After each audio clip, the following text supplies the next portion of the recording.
Hello everyone, welcome back to the channel. Today I have a great Minecraft video for you guys because we are going to be doing a tutorial on how to make flying machines, how they are made, what you can use them for, and most importantly, how you can make your own flying machine for anything that you want. Okay, so starting off, let me break these noise machines right here. And first, let's talk about the very basics of a flying machine. So, flying machine involves sticky pistons, some kind of sticky block, whether it's honey or slime, and observers. So here we have the very basic setup of a flying machine. Currently this is not going to fly because there is no engine involved, and we'll get to that just now, but this is just the basic principle. So we have two separate systems right here. This is the one that'll be pushed, and this is the one doing the pushing. So if we power that, it pushes the system out, and this observer will power this piston, which will allow it to spit out another block, and it works going backwards as well, as you can see, like that. So this is the basic principle of a flying machine. But now, what if we want to make this thing move? Okay, so to make the actual engine for a flying machine, all you need is 2 slime blocks, 2 observers, and 2 sticky pistons, and that is it. As you can see, this is a very simple machine or engine for a flying machine, and if I activate this observer, it'll get going. So the reason that this makes an engine is because when we have an observer on this side, once it moves, it'll power this piston, which will pull this entire section forward again, and when this section gets pulled forward, the observer will also power this piston because it is being moved, creating an endless loop of just pistons moving. So if I do that again, and as you can see, it just keeps going. And this system that we have created right here is actually a two-way system. So we can actually reverse the direction by just powering the other observer instead, just like that. And there's also other systems you can make. You can make three-way systems, you can make four-way systems, you can probably even make a six-way system, going backwards, forwards, left, right, up and down, and everywhere. And those systems are a little bit more complicated, I'd say. I haven't built too many of those before, but this simple system right here should get you through most of your needs in a flying machine. Okay, this engine's nice and simple, but what if you wanted to stack more flying machines together? Like you want to use this engine to push another flying machine, maybe to push another one and another one. To do that, it's actually really simple. All you need is another sticky piston, slime block, and an observer. Just like that. And if we start this up, we have a little section going. And if we want to add more, we can do that just by doing that. And that is how you chain flying machines together. But the tricky part comes in when you want to start it and when you want to stop it. To stop it, you can just place a wall of obsidian like that. And to get it going again, you just have to activate this one. Just like that. But now, as we'll see, when I stop this again on this side, it won't be so easy to start up. Because we have to start considering the push limit for pistons. As we can see here, if we count all these blocks, it's probably 1, 2, 3, 4, 5, 6, 7, 8, 9, 10. Let's add some more, just to show you what would happen if we add too many blocks on.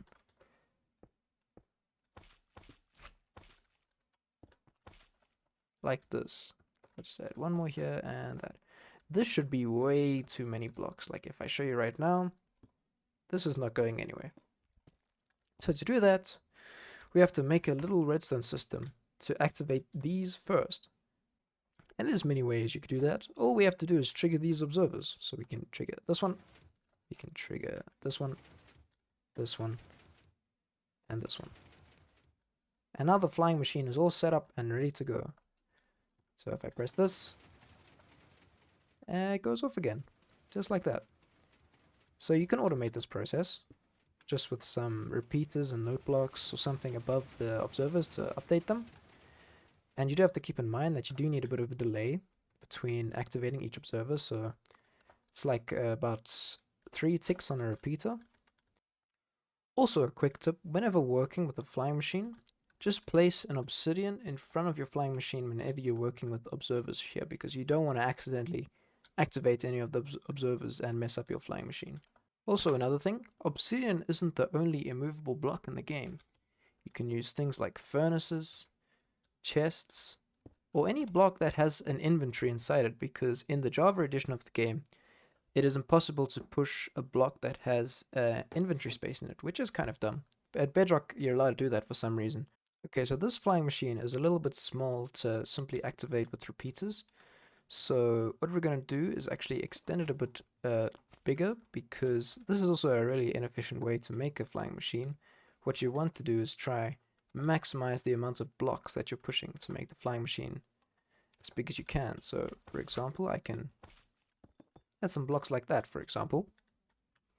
And all I have to do now is put that there and an observer up there like that. We can keep doing this again and again. So, and this can go on infinitely long. There is literally no limit except like render distance or something. So you can really make these as big as you like, as long as you just add a new segment whenever the piston push limit gets too much. Okay, so what we're going to do here is we're going to place an obsidian just to make sure this thing doesn't move. Going to put a block up there, node block, and I'm just going to quickly fill in this so I have a layer to work on. And once we've done that, actually, nope, this is supposed to be a node block, this is a block. And now we can put 2 ticks, 1 tick, 2 ticks, 1 tick, and we'll sort that out just now. And what we can do is just this. Just because we don't want to waste redstone, we could just put redstone in between like that, but we don't want to waste redstone like that. So now what we have to do is put an observer in the front like this. So what this is going to do, it's going to activate this sticky piston first. So if there was a segment in front, it would push that along. Then 3 ticks later, it's going to activate this piston. And the reason we have 2 observers and 1 observer is because we don't want this observer to be triggering twice from this node block, powering and then unpowering again. So 2 ticks is just little enough so that the observer will only trigger once. And do that again for every single segment. And at the very end here, we have to do the same thing, but it's just a bit of a tricky layout right here, so I will try to do this. So I will put 2 ticks, 1 tick. It doesn't matter which order you put those in, as long as there's a 2 tick and a 1 tick. And yeah, that should be it. So now if we test this, get rid of this obsidian, and do that. And there we go. We have a moving flying machine. So starting it is kind of a difficult thing to do if you have many different flying machines together. But sending it back, all you have to do is power this observer and you're fine. And then this should all just fit nicely back underneath there.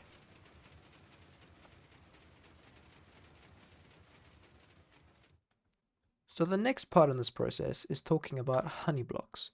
We haven't really touched too much on honey blocks in this video yet, but I will quickly show you the very big difference between honey blocks and slime blocks.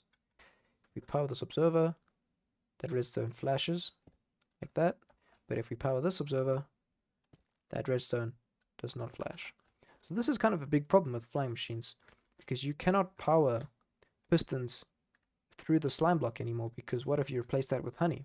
Because in certain machines you have to lie flying machines against each other like this, because honey and slime do not stick to each other. That is also a very important thing in many flying machine designs, and I'll show you later in that big design over there how I use this to make a massive door like that. But first we've got to cover the very basics of a honey flying machine as well. So one trick we can use in Java to get around this issue is quasi-connectivity. Now that's a very strange word. Just kind of ignore the word and what it means, but just think about what it can do. So let me actually not put that there. Let me build a similar machine, but instead of facing this observer right into the honey block to power this piston, we have to do something else, because this will not work. So what we have to do now is face the observer this way. Now, for some reason, in the Java version of the game, this powers this piston. There is no block up here, but this powers the piston. Like, let me show you. As you can see, the piston is powered, which is a very strange thing, but we can use that to our advantage. We can also move this and move that there so that the observer is directly pointing into the piston. So I'll show you like that and like that. But as you'll see, in certain cases this doesn't always work. So that's why this method is actually really nice. It's really compact as well. So this right here is mostly the basics of flying machines. With the engine and the stacking, you can create doors, you can create machines to drain oceans, you can create machines to harvest sugarcane, and many other things. Like, all you have to do is, on a machine like this, get rid of these blocks, just extend it out like this, and that's how you can farm some sugarcane. If you just have sugarcane growing on these blocks here, the flying machine will break the sugarcane and will shoot it on to the end. Like, let me show you what I mean by breaking this. As you can see, we've got this entire section moving. And you can also use this technique to drain water. Just have a big array of flying machines next to each other. And when it goes this way, all the water will be broken. So that's how a lot of people drain their ocean monuments. And other things you can do with this is transporting, for example, like especially mobs and creatures that are very difficult to transport otherwise, like villages you can actually transport using flying machines. This is where honey blocks actually become more useful, because slime blocks, objects do not stick to slime blocks. Like, if I were to put a boat on top of this slime block right here, if I send this machine back, it's not going to take this boat with it. But if I use honey blocks, the boat actually sticks to the honey. So what you can do is you can just ride in this boat and you'll be good. Like, you can use this to get to the end islands if you don't have an elytra, if you don't want to fight the ender dragon maybe. You can use this. And there's also other methods you can use. You can also just like block yourself in and put a minecart there. And that works as well. But you have to keep in mind the block push limit. And yeah, you can use this method to transport villages and any other entity really. Boats actually do not carry the bigger entities like horses and ravagers and things, but you can use a minecart instead for that by just adding a couple blocks there. In those we get a rail. Wait, yeah, that's a thing. So let me just drop that on there, and we can ride in this minecart like that. And if we push this machine back to starting points, the minecart also sticks on. So yeah, this is how we can transport mobs. Another very useful part of flying machines is TNT dupers. So TNT dupers are their whole own separate category of weird things in Minecraft, but basic concept is you have a minecart that is powering a detector rail, and what this is going to do is activate this TNT.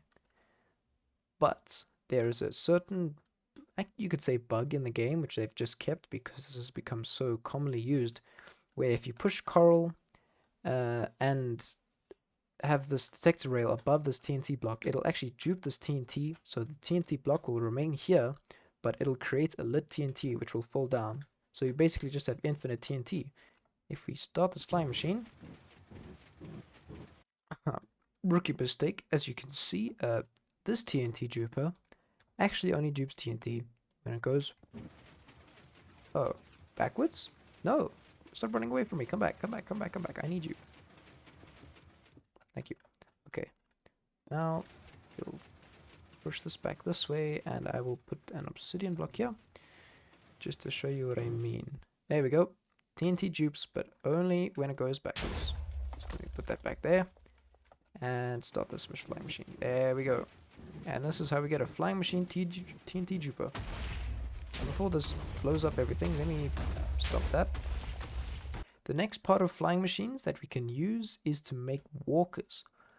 But I don't know too much about walkers. I haven't been making too many walkers before, but I will show you some screenshots of some walkers and how they work, but it's the same principle, except there's just other things that you need to make the legs go up and down, which also involves more observers and more pistons pushing up and down. But now, onto the last part. We'll be talking about flying machine doors. As you can see, I have a massive array of flying machines. You can see it's basically the same concepts we've been talking about. We just have a piston. Okay, we'll ignore that one. We have a piston and we have an observer. And when you push them together, this piston will push forward this segment, and then this one will push forward this segment, and so on. But to do that, we first have to shoot off this segment, then this one, then this one, then this one, then this one, and then the actual flying machine at the back. And this is just another way of creating an engine. It's the same concept, but just a little bit different. And what we've also done is stack them together with slime and honey and slime and honey. And now, this should all work together. I've also staggered this, so it looks a bit more like a door. That had its own problems, but we won't be going into redstone update order and any of that nonsense today. That's something I only figured out the other day. But anyways, let me show you what you can do with flying machines.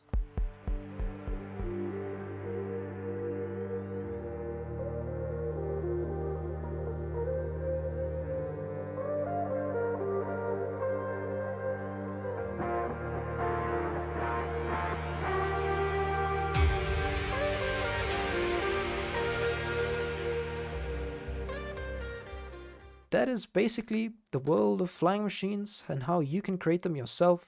Just follow these simple steps that I've been showing here, and you should be good. Thank you everyone for watching.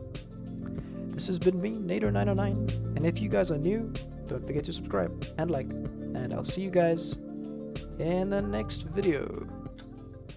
Goodbye.